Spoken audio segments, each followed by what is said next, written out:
¿Qué lugar tiene el humor en tu trabajo, tío? Bueno,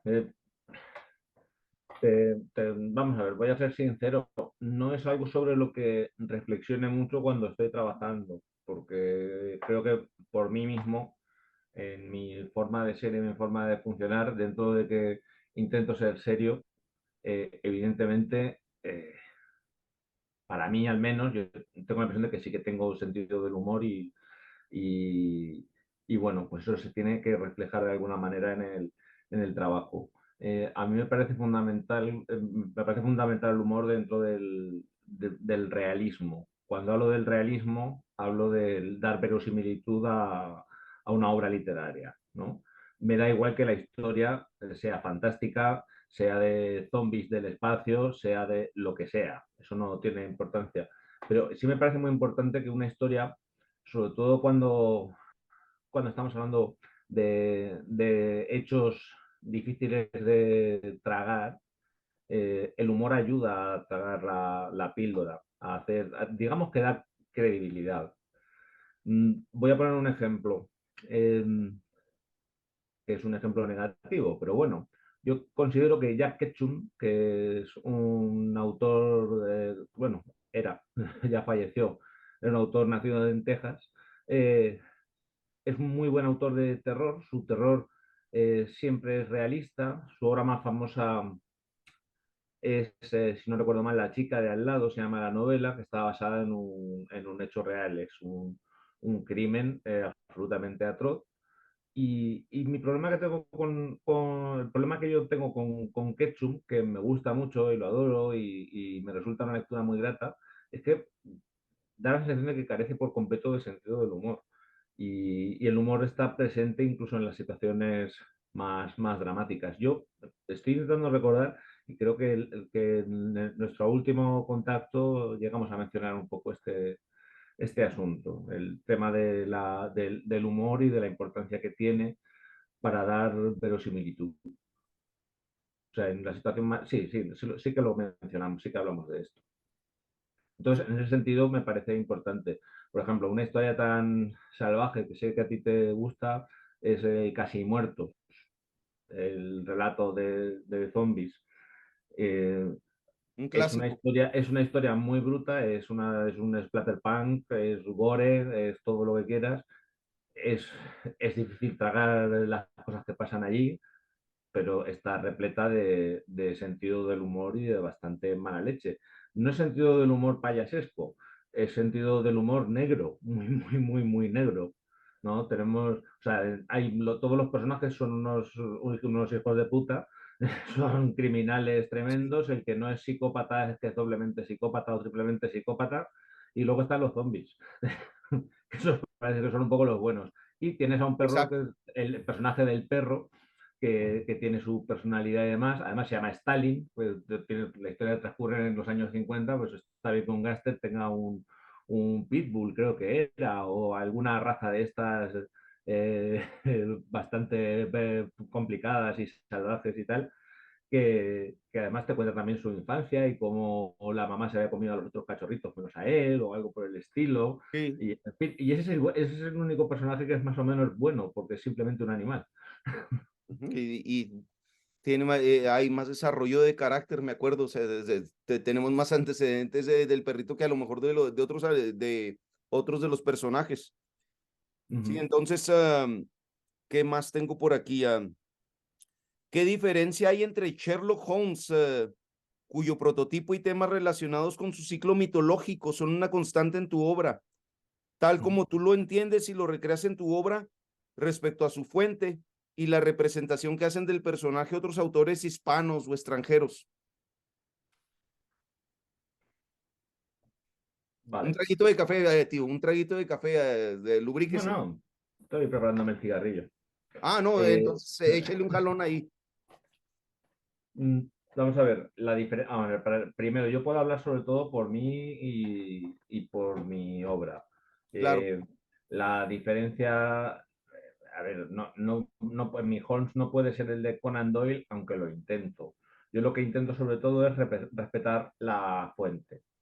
Si Conan Doyle marca unas pautas en sus 60 historias, yo intento ser fiel a las características originales del personaje, a la cronología que se pueda deducir de la obra original, etcétera. Incluso casi todas las historias holmesianas que yo he escrito, y que son bastantes, Sí. de hecho, hace unos años hice un cálculo y yo ya he escrito más Sherlock Holmes que Conan Doyle. Es, es un Sí. hecho. Es un hecho. ¿Y qué otros autores? Ya le he dedicado más tiempo a Sherlock Holmes que Doyle.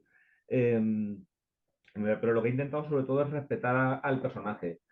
Por supuesto, me lo llevo a situaciones hay ideas que serían imposibles para Conan Doyle porque pertenecemos a épocas distintas y yo echo mano también de personajes que son teóricamente ajenos al universo de Holmes, personajes de otros autores.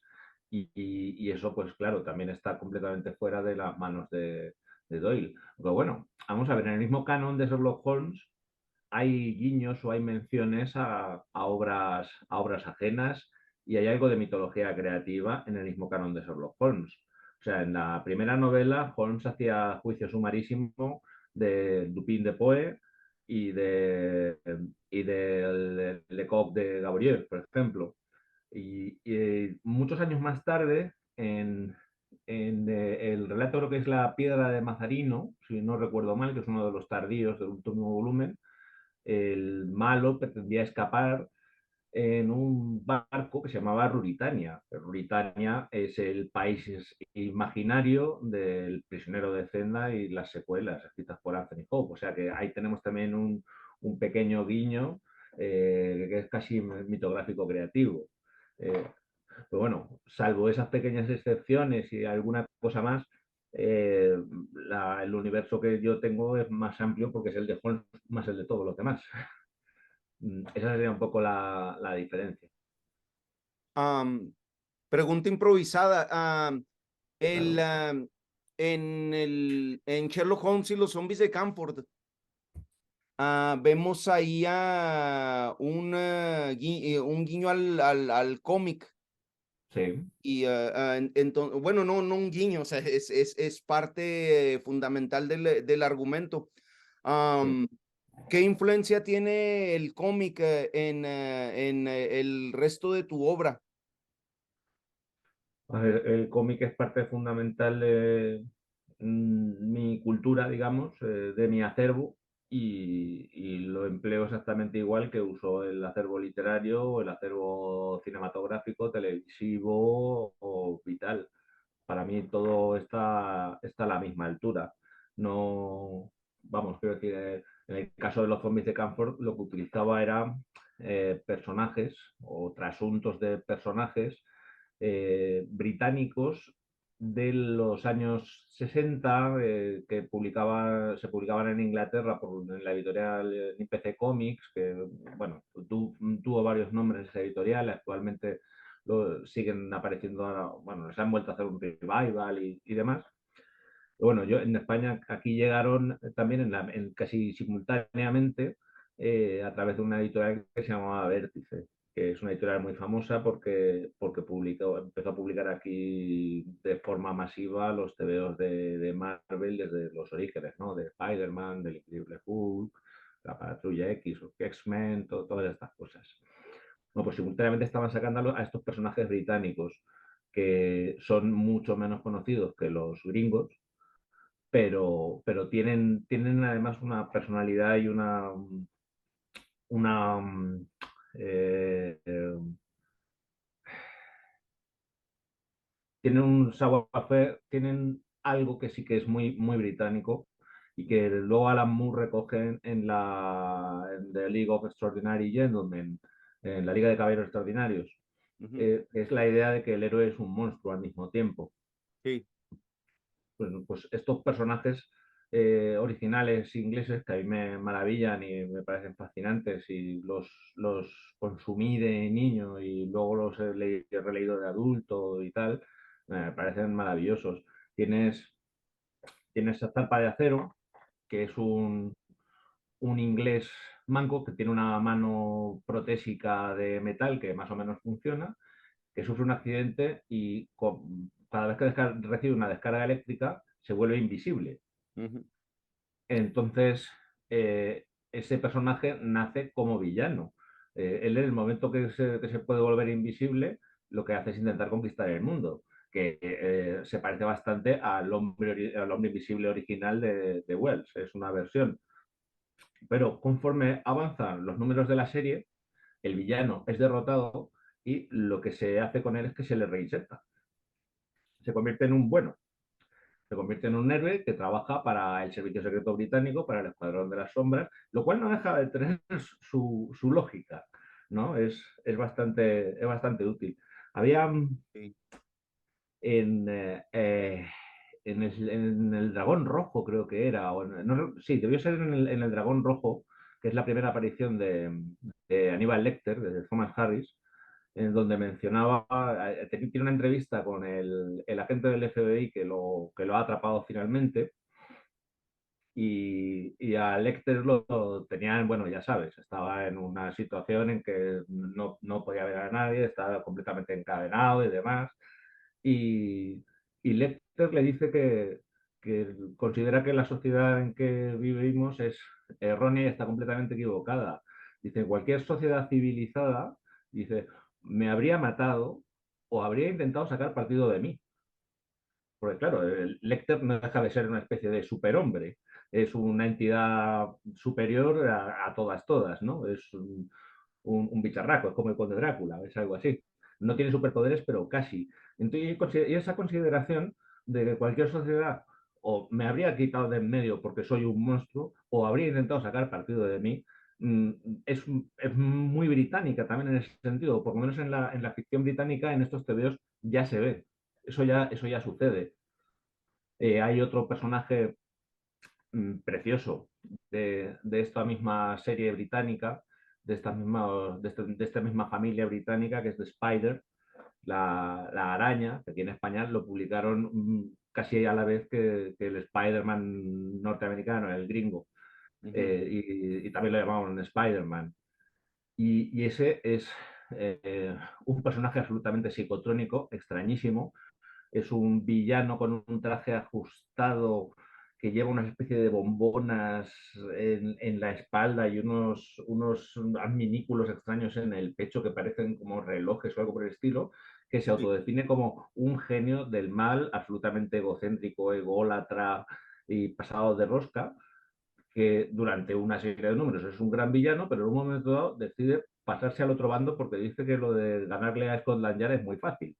Resulta demasiado sencillo, que mejor se pasa al otro bando, pero básicamente es porque se aburre. Es curiosísimo. Sí, En fin, bueno, pues que todos esos personajes ahí me interesaban mucho y creo que cuadraban de alguna manera, vamos, tenía que encontrar una forma de cuadrarlos con la mitología sherlockiana, con el canon de Sherlock Holmes. Y bueno, dándole vueltas, llegué a esto, a los zombies de campo. Ahí parecía que funcionaba el asunto. eso es, ¿no? Fabuloso. Es, en algún momento, no, ahí cojo un poquito de aire y mi siguiente pregunta sería, ¿en algún momento se hizo un número extraordinario de Ultar sobre los doctores del oculto? Tema que orienta la nueva entrega de las obras de Garland que está por salir. Además, preciosa Sí. portada de Sergio, como siempre. ¿Cuál es la Ujú. definición de este arquetipo de los doctores del oculto? ¿Dónde y cómo se origina y cuál es tu interés como autor y editor por el mismo? ¿Se trata de una rama de la ciencia como tal o de una figura confinada a la leyenda, el mito y la literatura? Vamos por partes. Sí. Vamos a intentar, a ver, dar una definición de doctor del oculto pasa como con cualquier concepto o arquetipo literario, ¿no? Eh, engloba, engloba muchas versiones, muchas variantes y muchas posibilidades. El doctor del oculto se supone que es un detective, un profesional, digamos, que tiene hasta una consulta, es doctor en el sentido de médico, Ujú. que se ocupa de hechos paranormales, sobrenaturales, fantásticos o fuera de lo habitual. Esa sería un poco la definición más o menos canónica y a la que nos deberíamos acoger. Lo que pasa es que mm, el término, claro, se puede expandir, porque el doctor de lo oculto pues tiene que hacer algo para llegar a ser doctor de lo oculto. Entonces tenemos personajes que son doctores de lo oculto amateurs, es decir, no son necesariamente unos especialistas en el mundo de lo fantástico, de lo paranormal, de lo sobrenatural, de lo sino simplemente a un amateur que le interesan estas cosas y te cuenta sus diversos casos hasta que se convierte en un profesional o no, o lo matan por el camino, o va al infierno, o quién sabe qué. Luego tienes la variante de un investigador de otro tipo, eh, un investigador convencional, digamos, como podría ser Sherlock Holmes, todo lo convencional que pueda ser Sherlock Holmes, que de repente se encuentra con un caso de este tipo o casos parecidos. Y bueno, sobre esto podemos ver muchas variaciones. Por ejemplo, hay discusión sobre si el doctor o profesor Van Helsing de Drácula es un occult doctor o no. Bueno, pues depende pues conocemos al menos un caso suyo que es muy importante y es el del conde Drácula y cómo se ocupa de todo ese asunto. Ahora bien, este caballero había tenido casos previos que estuvieran lindando con lo sobrenatural, hay casos posteriores. Bueno, en el mundo del pastiche, pues evidentemente sí, tenemos, tenemos muchos ejemplos de eso. Entonces, mm, me explico, ¿verdad? ¿Hasta qué punto esto eso no es? De forma estricta, el primer Occult Doctor sería Flaxman Lowe, que surge en 1899, 98, 99, y lo crean una pareja de escritores, un tándem formado por una madre y un hijo, que es una cosa bastante, no es demasiado habitual en la literatura, que son los Pritchard, Hesketh Pritchard y no me acuerdo mismo cómo se llamaba ella, Kate Pritchard, pues son los autores de una docena de historias de este personaje que sí que sería un doctor del oculto con toda la ley. Es un señor que tiene su despacho y al que van clientes con problemas de tipo paranormal, casas embrujadas normalmente. Eh, Creo que me preguntaba si esto entraría ya con alguna, tendría que ver con alguna disciplina científica y demás, o si todo se Correcto. adquiere al plano de la ficción.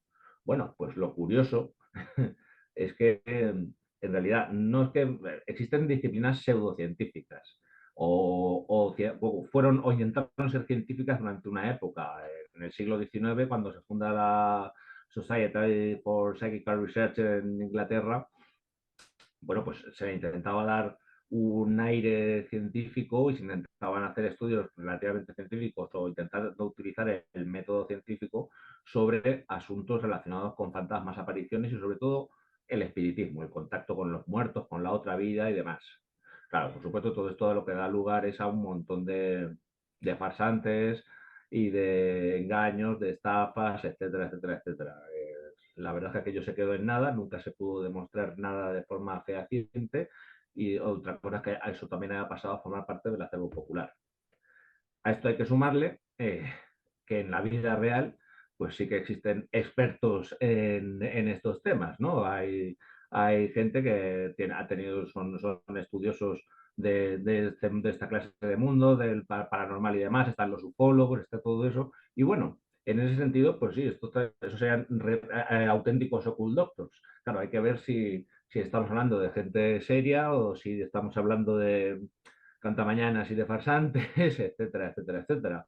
Sé que en México eh, está la figura de Héctor Chavarría, ufólogo escéptico, que es vamos, se supone que es el creador de los mitos mexicanos, de la vertiente mexicana de los mitos de Cthulhu de Lovecraft. ¿No? Que él es un ufólogo escéptico que estudió y estuvo presente durante el tema del caso Puebla, y todas estas cosas. En España había un personaje que falleció ya, que será el doctor Fernando Jiménez del Oso, que era un caballero con una voz muy profunda, con barba, que era un Mm, difusor de todos estos temas. Su hijo actualmente él es autor y no ha tirado por los caminos de su padre, no es un personaje televisivo, pero hace novela, hace thriller, tiene incluso alguna novela que, si no recuerdo mal, sobre el Yeti. En fin, muy interesante. sí, pues, Garland, el Yeti. Eh, Sí, claro. para los Bueno, que Garland escribió todo. sí, sí, te digo, no, no. Él, cuando muchos apenas van, él ya fue, vino, fue otra vez Sí, y por hizo supuesto. hoyo ahí. Entonces, no quiero que se nos vaya el tiempo sin preguntar. Estábamos hablando del Necronomicon Z, que esa Ujú. tiene mucha tele de dónde cortar y que nos diste la noticia que recibí con enorme beneplácito. Me gustaría verla con su portadita de Sergio Bleda y como Dios manda en algún momento.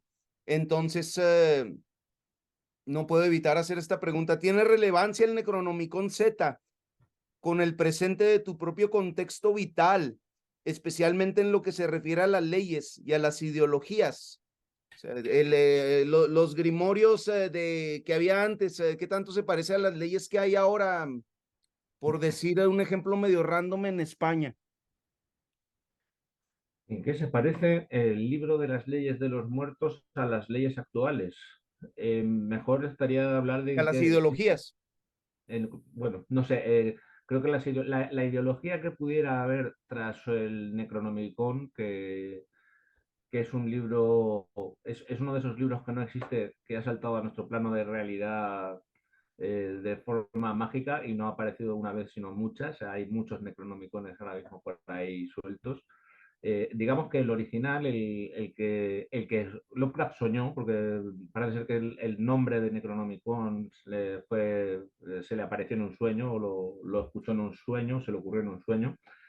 El significado literalmente es el del libro de las leyes de los muertos. Y, y, y creo que en ese sentido estoy seguro de que debe ser un libro bastante más justo y más honesto, que las leyes en general, no tan arbitrario como son las leyes humanas. Las leyes humanas son arbitrarias eh, por definición, y esto que digo no es ninguna cosa bárbara ni misteriosa. Se puede comprobar simplemente comparando que las leyes de un país junto con el del país limítrofe son distintas, ¿no? Cosas como la edad del consentimiento sexual o la definición de determinados delitos varían dependiendo de la frontera, dependiendo del país y luego dentro de un país, dependiendo también de la división que tenga política, ya sea por estados, por comunidades, por regiones, por lo que sea, ¿no? Cada país también tiene sus nomenclaturas. También hay sutiles diferencias legales. Eso quiere decir que las leyes no son justas o injustas, son leyes. Y lo que está claro es que si son distintas es que pueden cambiar, son mutables y en muchos casos deben cambiar. De hecho, cambian. Otra cosa es que cambien para bien o para mal, etcétera, etcétera. Pero yo sospecho que las leyes de los muertos son una cosa un poco más seria. Eh, Porque si le preguntas a cualquier jurista acerca de derecho internacional, te va a decir que esto es un cachondeo. Básicamente es una cuestión de risa, no es serio. Dices, es que es casi imposible y es incompatible. Eh, bueno, porque me preguntabas también por las leyes en España, ¿no? Bueno, pues ya sabes cómo van las leyes en España y en cualquier país. Es que la cuestión de las legislaturas y las leyes ahora mismo se hace en un plano global. No se trata de que las leyes afecten a un solo país, sino que cuando tienes ya conjuntos de países y bloques organizados, que se supone que hay aliados y demás, eh, eh, digamos que las leyes se extienden como un reguero de pólvora y se genera una legislación que está por encima de la del país. En el caso de Europa, tenemos unas leyes que están por encima de las locales y eso genera conflictos. Eso genera conflictos. En España ahora mismo tenemos una situación para formar gobierno, los partidos tienen que hacer concesiones que en un momento dado van a ir en contra de la ley fundamental de España, que es la Constitución, ¿no? La Constitución de 1978. Ajá. Y entonces, claro, la forma de que eso se pueda hacer, ¿cuál es? Pues cambiar la Constitución, evidentemente. Bueno, insisto, me parece que el Necronomicon es una cosa más seria, está por encima de todo esto, porque a fin de cuentas habla de las leyes de los muertos que sin duda son más estrictas, más Es, serias. me imagino, me lo imagino, y ahí va una prueba de seriedad para el público. No voy a revelar, no voy a revelar nada más sobre el detalle que estoy a punto de comentar, ¿verdad? Pero la gente, la gente se imagina una cosa cuando coge un libro que se llama el Necronomicon Z, ¿verdad? Se imagina una razón de ser para el nombre, pero se preguntaba lo del humor porque es es de las sorpresas que me han dejado más cari acontecido en la historia del mundo mundial, mundo mundial, especialmente porque aquí tenemos un jugador aquí en El Paso, Texas, tenemos un jugador que está en el América, ¿verdad? De apellido Cendejas, ¿verdad? Que en algún momento se rompió la nariz Ajá. y andaba y andaba ahí de mascarilla, que de hecho se veía más bonito lucía mejor con su mascarilla pero eh, por eso no pude evitar la pregunta sobre el humor, porque la mayoría de la gente dice Necronomicon Z, se imagina una cosa y cuando ah, y se van a llevar un buen chasco cuando vean la verdadera razón de ser del nombre. Aquí ya me están saliendo anuncios, ¿cómo se llama? Ya nos queda nada más Diez menos minutos. de 10 minutos, tío. Entonces, y no sé si tengas tiempo para otra sesión, Sí, pero nos da tiempo, no, nos da tiempo a otra. Nos da ok, tiempo a otra. entonces, Vamos, pero vamos si sabes que, a manden. hacer en estos 10 minutos algo podemos sacar en claro, seguro. Sí, claro que sí. Entonces ya después de mi comentario, seguimos con el Necronomicon. Sí, como Gran quieras. libro, tengo mucha ilusión de verlo, de cogerlo entre las manos. Le voy a poner, lo voy a marcar, ¿ves? Para que no se me pierda. Ah, ¿Qué relación guarda el Necronomicon Z con la literatura del siglo de oro y con el cómic que se produce en otras culturas? El Necronomicon Z, ya hice la misma pregunta en relación a Sherlock y los zombies de Camphor, ahora con un poco más de enfoque en el siglo de oro, porque yo como lector vi mucho del siglo de oro ahí, pero no sé qué te nos puedas decir tú al respecto. Ay, vamos a ver, el proceso de redacción del Necronomicon Z, que creo que no es un mal título, No. pero yo hubiera preferido llamarlo de cualquier otra manera, que no, sobre todo la Z casi la habría intentado quitar de alguna manera para evitar que tuviera la connotación Z de zombie, ¿no? Hubiera preferido hacer referencia a cualquier otra cosa, no sé, tendría que haberlo llamado la familia Jenkins o no sé, cualquier otra cosa.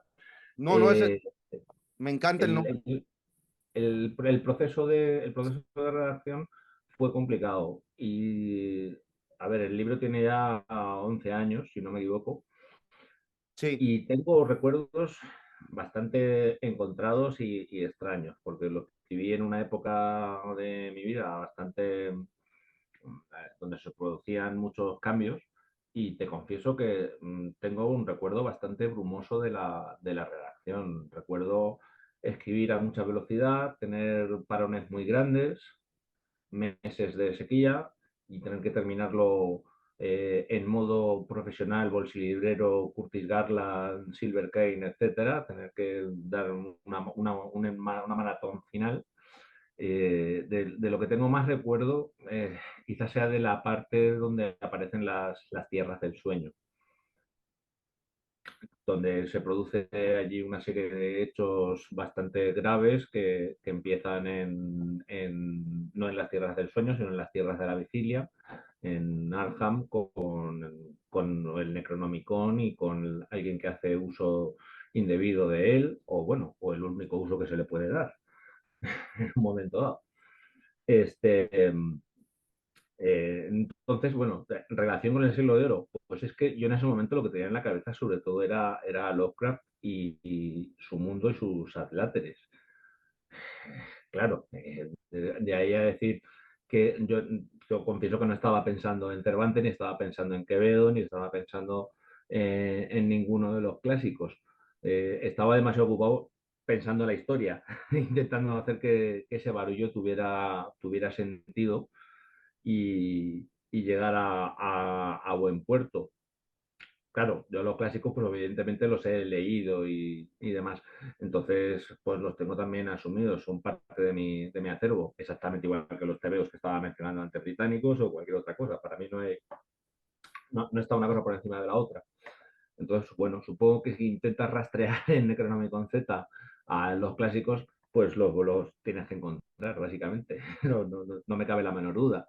Pero no te podría decir, estaba pensando explícitamente en los sueños de Quevedo, que también podrían tener que ver por aquello de, lo de las tierras del sueño de Lovecraft, que luego imita muy bien Neil Gaiman en Sandman y demás. Recuerdo haber hecho un pastiche de las tierras del sueño que apareció recopilado en Los Espectros Conjurados, que se llama Randolph Sí, Carter y el Trono de Ópalo, que sí. la verdad es que es uno de los cuentos míos con los que yo quedé más satisfecho y de los que tengo mejor recuerdo. Y, y recuerdo que lo estaba leyendo un amigo mío, Luis Escribano, sí, ahí tenemos los efectos. El Lo, lo, comercial. lo debía escribir en Madrid en el año 2002, 2003, una cosa así sería. 2000, no me acuerdo. En fin, el caso es que lo leyó Luis Escribano, que también es un muy buen amigo, es autor, él actualmente es editor, dejó de escribir casi por completo. Una pena, la verdad, porque Luis es muy bueno.